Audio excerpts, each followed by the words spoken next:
Home Alone.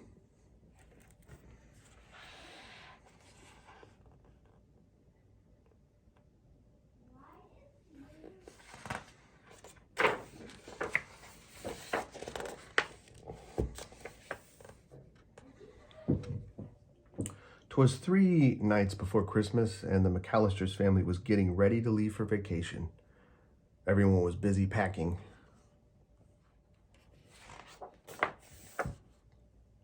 Everyone except Kevin, who was busy getting into trouble.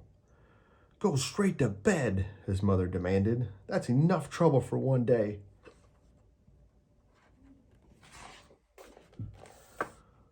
Lying in bed, Kevin could hear voices and laughter coming from downstairs. Everyone was having fun without him. "I hope I never see my family again," Kevin whispered. "I wish I was home alone." The next morning, the house was very, very quiet. No one was shouting. No one was running around. No one was telling Kevin to hurry up and eat his breakfast.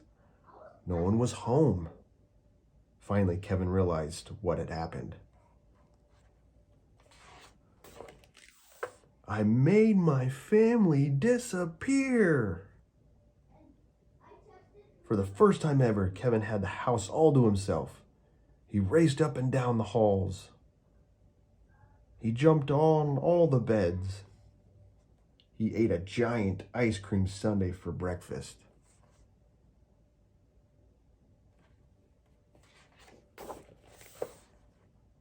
After watching hours of television, he searched through his brother's private stuff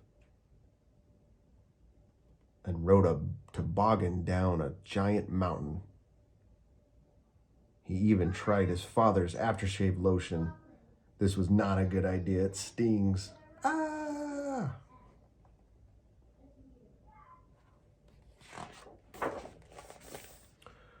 But sometimes it was scary to be all alone. Kevin was especially afraid of his next-door neighbor. Old Man Marley was the scariest person who lived on their block. And that night, Kevin heard whispers outside the living room window. Burglars were snooping around his house.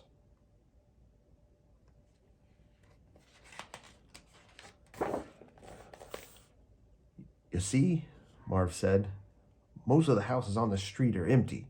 Everyone is away for the holidays." "Perfect," Harry said. "We'll come back tomorrow night and steal everything." Kevin was so scared he dialed 911, but the telephone didn't work. The wires had been damaged in a snowstorm. After hiding under his parents' bed for a long time, Kevin decided that he was being silly.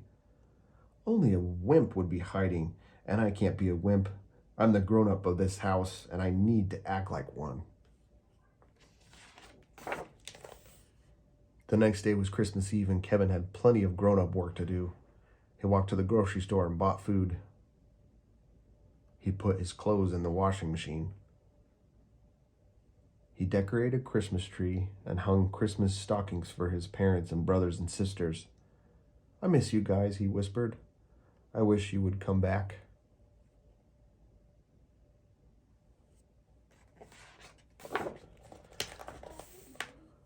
Kevin's families always went to church on Christmas Eve, so that's what Kevin did too.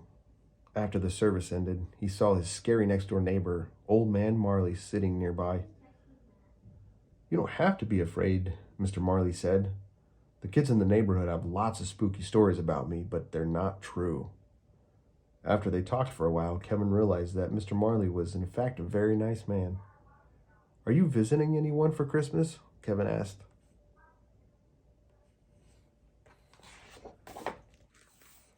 "No," Mr. Marley said. "I miss my family and I'd like to see them, but my son and I are fighting. I said some angry words that I didn't mean." Kevin knew exactly how Mr. Marley felt. Kevin remembered wishing his family would disappear, but he hadn't really meant it. "You really should try talking to your son," Kevin said. "Maybe I will," Mr. Marley said. When Kevin left the church, it was already dark. The burglars would be coming soon. He ran all the way home.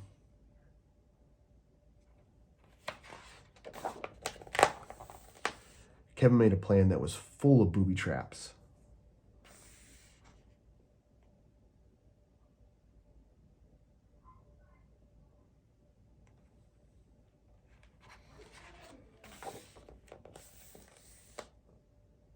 He scattered toy cars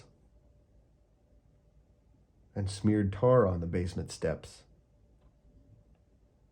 He made a big pile of feathers and hid sharp ornaments under the window wells. He sprayed water on the front steps and tied paint cans to ropes. He stretched a trip wire through the hallway and built an escape route to his treehouse.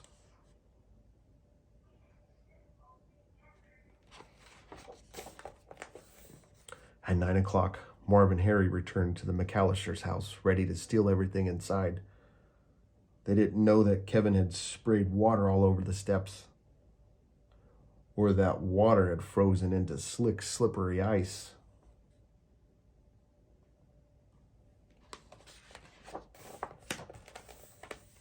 The burglars stumbled into all of Kevin's traps. Yuck! Wow! Whoa! Ew!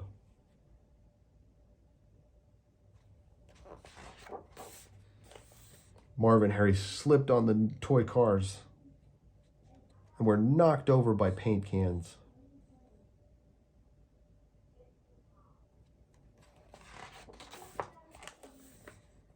Kevin escaped through his bedroom window and ran next door to his neighbor's house. Unfortunately, Marv and Harry were close behind. "Now we've got you, kid," Harry said.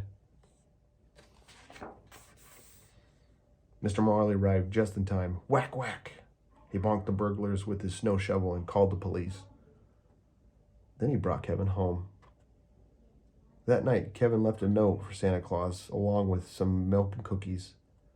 He couldn't wait for Christmas morning. "Dear Santa, I don't need any presents. Just bring back my family. Love, Kevin McAllister."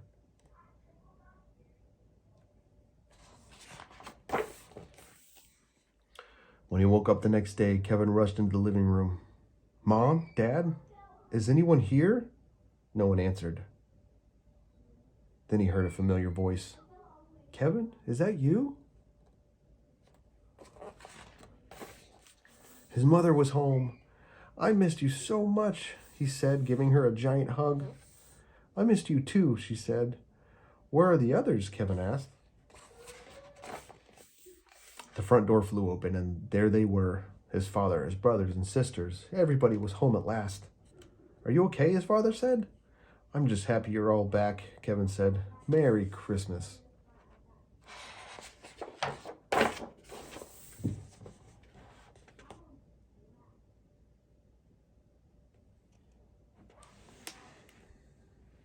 The end.